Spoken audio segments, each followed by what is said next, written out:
Okay, so today's video is about the Brother MFC L2740 DW. It's the entire series of these printers, the 27 series. They use the DR2320, 2325,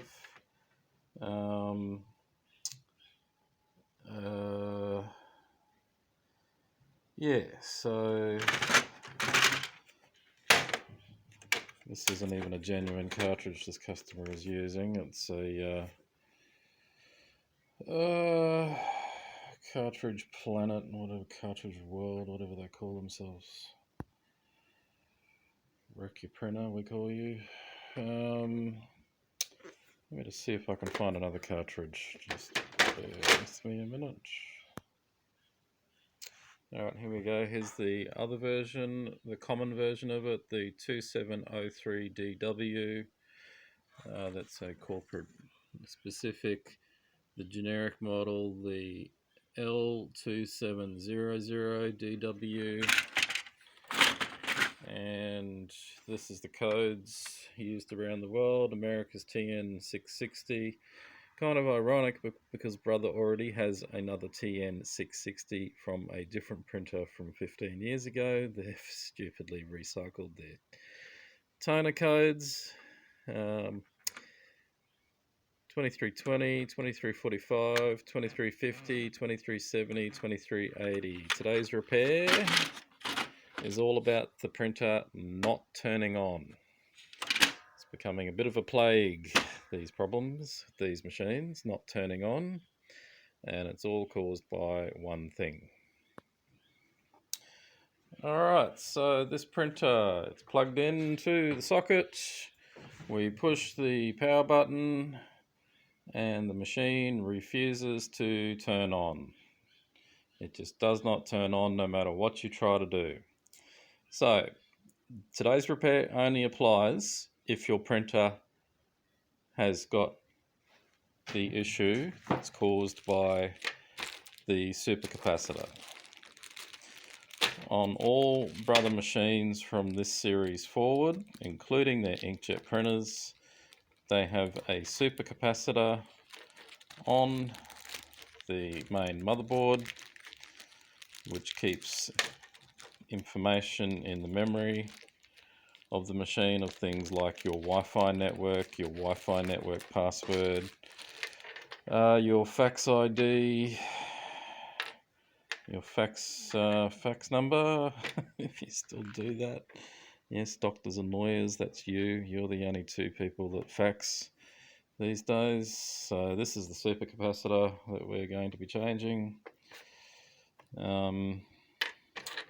I also have a theory that you can also use a generic normal capacitor, but that's for a later follow-up video. I don't have time to go into that, and I'll show you why I think you can also use a normal generic capacitor with quite a high microfarad value.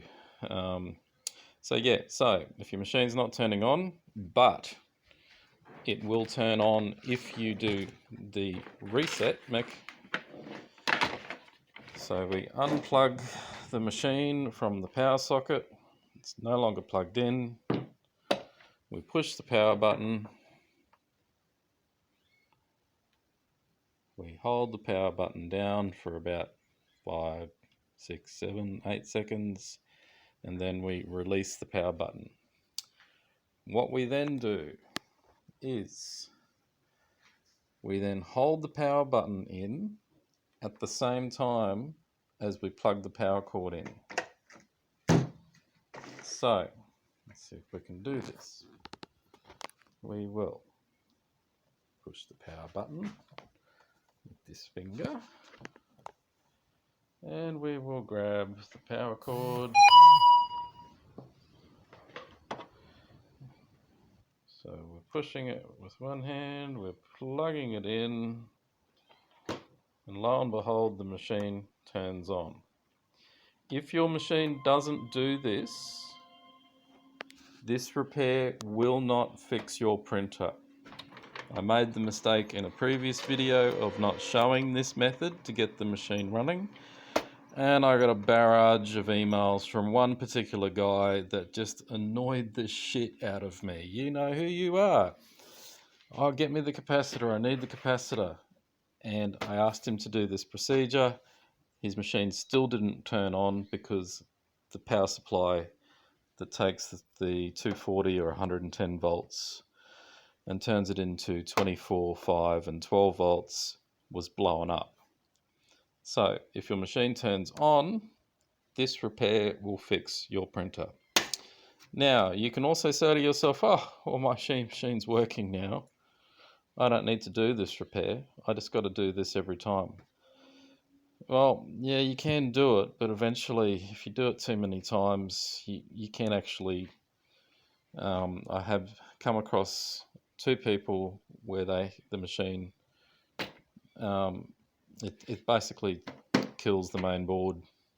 So you really have to do this repair when your machine gets to this state. If you do this repair, your printer should, in theory, keep going for another 4 to 5 years, which is usually about the lifespan of these supercapacitors. So in a future video, I have a theory that I can change this with a normal regular capacitor. I just have to find the time to pull apart the earlier model of this that doesn't use this method, and I have a theory we can replace this capacitor and the printer will be fixed permanently.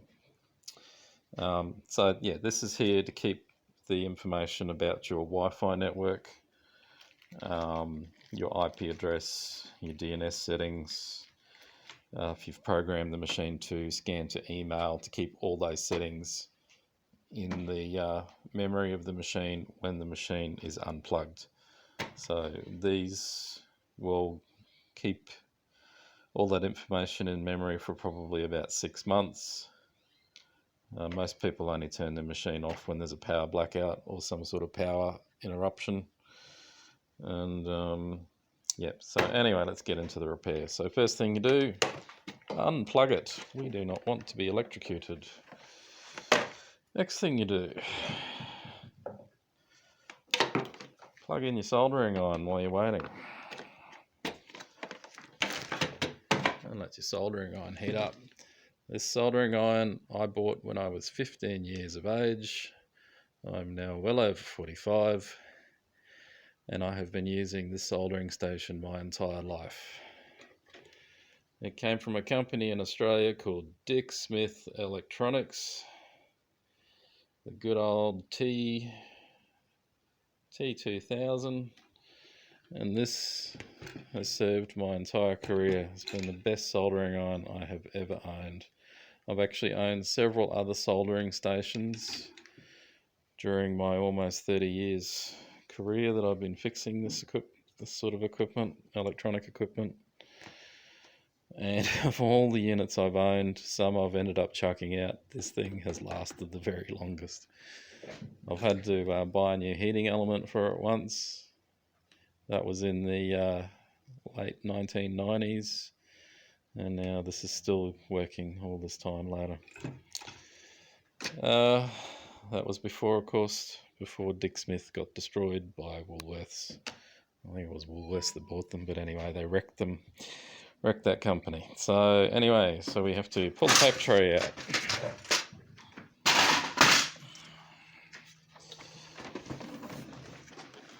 Turn the printer around. You need to pull the duplex unit out.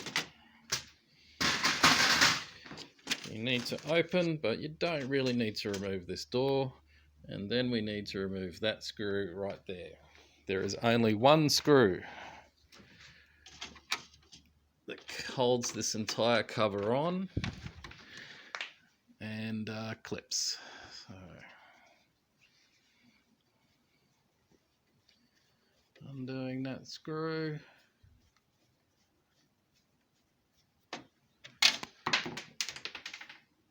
We lost the screw.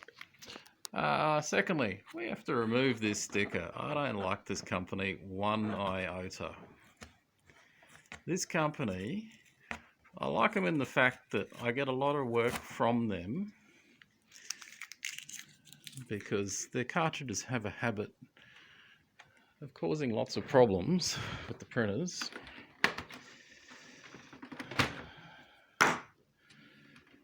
But man, they're really just creating problems in Australia. I don't know about in other parts of the world.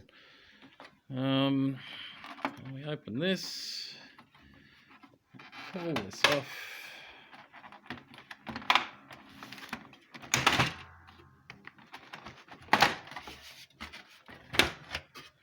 Pull the cover off.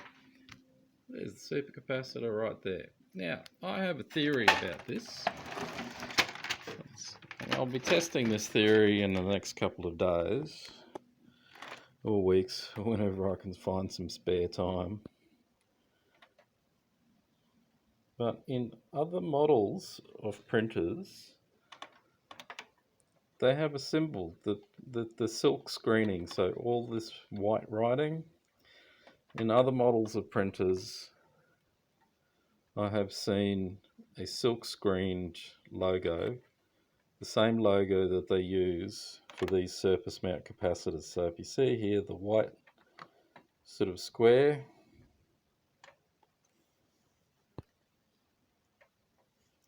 the square symbol, the symbol they use for surface mount capacitors, I have seen on other printers where the supercapacitor is that has failed, silk screened the capacitor logo. So I've got a theory that we can change this capacitor with a normal, regular, everyday capacitor. So I'll be testing that theory shortly, and I'll post another video about it. But for in the meantime, you can buy these capacitors on my website, fixitfastelectronics.com. We just pop them in the mail, we send them worldwide, and you can do this repair and fix your printer at the same time. So we've got to get this capacitor off the circuit board without damaging the circuit board. So I have the wrong screwdriver. I'll be back in a minute. Okay, I have the right screwdriver. I have this little screwdriver with an angle on it. Bent it one day by accident. Discovered, hey, this bend's actually quite useful. And just left it that way. So I want to get this screwdriver underneath one of the legs.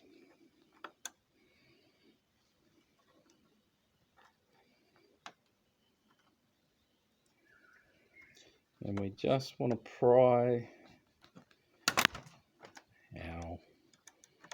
it out a bit, trying not to stab oneself.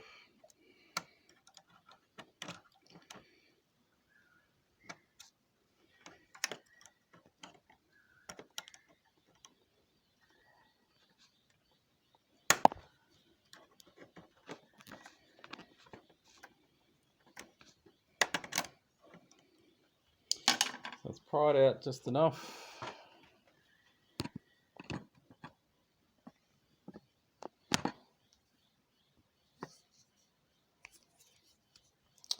And I have a good old pair of trusty hand shears. My Father's Day present from my kids this year. And man, these things are awesome. And then we just want to get it on the leg that we've pulled out.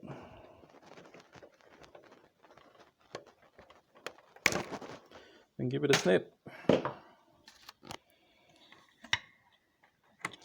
So the lead's still soldered to the circuit board, but it's a lot easier to deal with it.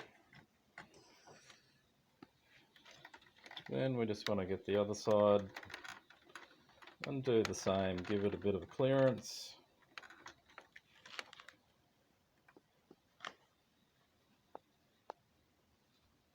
And snip it off.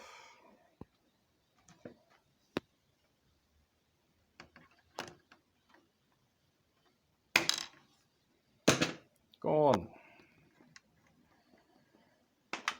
And we just want to get the soldering on, solder it on. It's got arrows here pointing one direction, that's towards the Or the negative or the positive, I can't remember, but on top of the capacitor there's arrows, see?